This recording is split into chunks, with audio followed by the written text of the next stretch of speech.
Hello, boys and girls. I'm going to mark the first two examples in our simple application on strings. Now, we're using procedures and functions in strings. So let's look at the first example. It says input a name and a surname. So if you're looking at here, it says input a name. So there's two inputs, a name and a surname, using separate components. Display the full name. Now, full name is required by combining the name and surname. So we're going to join the name and surname. We also want it in uppercase, and we want to display the length. So your sample run gives you an idea what to do. So if you input Ann and you input Naidu, then your output should be Ann Naidu has 9 letters. So it's capital letters.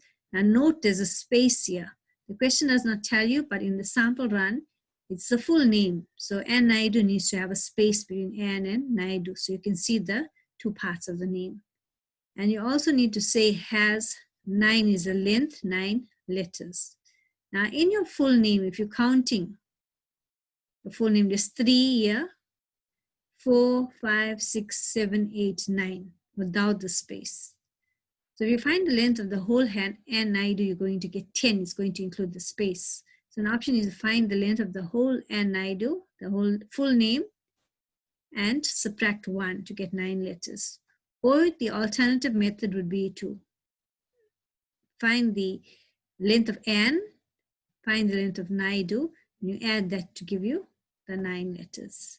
So no subtraction involved. Now the first program has been done for you. Now we look at program 1. We said input a name and surname using separate components. Now I've used input boxes here. So input the name and then input the surname in a separate memory box, separate components, separate input boxes, separate input boxes. So we needed two variables, one to store the name, one to store the surname. There's a variable to store the surname, name and surname. We also need a variable to store the full name. So we needed 3 variables. Now how do you get the full name? One way is to concat, that's just join the name with the space and the surname. You can also use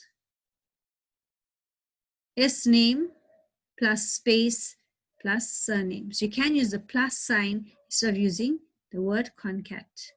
And the question says you need to also convert to uppercase. Now I've done it here, but I missed this out here. I didn't convert it to uppercase. So we're going to get a lowercase answer.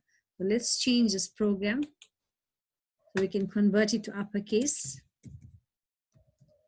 Now what uppercase does, it's a function. We call it a function. We'll do more about this next year. But what it does is it takes up what you need to do. In this case, convert to uppercase. It will convert this up to uppercase and bring the uppercase name, surname, and name back. So when it brings the uppercase characters back, it needs to store it somewhere. So therefore, we have to store it in full name. In concat also takes the name and the surname, joins it, and it needs to store it in some way. So we have to create a separate variable. Now here we're working on the length. It's the length of the full name. So if we had Ann and Naidu entered, we'd have had Ann space Naidu. We find the length of Ann Naidu in our example, -1. Take out the space and we'll store this. This is also a function. It returns a value, which is the number of characters, and we store it under length. Next, to display it, we display the full name. We display the word has and into string. This is the actual value of length, which is 9 in our example. So it'll have full name and Naidu has 9 letters. We are now running the program. So when you run the program, program 1, it says enter name. So I'm going to put in Ann. It's lowercase for now. Surname, Naidu. It gives you Ann Naidu has 9 letters. So you can run this for anything else. For example, Harry Potter You can put in your name and surname. You'll get your full name. Harry Potter has 11 letters. Now we look at the second program. The second program asks you to input a sentence and a word and insert the word at position 5. So if the sentence, for example, is the cat ran, then if you input black at position 5, this T is on position 1, that's 2, 3, 4, 5. It should be before C. Yes, but after the space. So before C, or in place of C, and move C down the line, because C is at position 5. So it'll be in place of C and it moves cat ran down the line. So inserts the word in the sentence. So let's look at our program. Right, program 2, we need to input a sentence and a word. What I've done here is we have used two labels and two T edits, so you can input the word and the sentence using your T edits. So it's revision on how to read from your T edits. So the first thing to do is we're going to enter a sentence. So we read from your sentence, edt_sent.text. We read the sentence.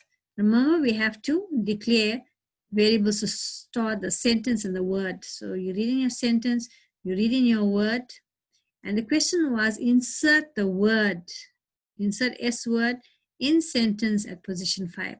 Now note, unlike this statement here, like S full name, we worked out, we concat the name and surname and we convert to uppercase, we store it in another variable.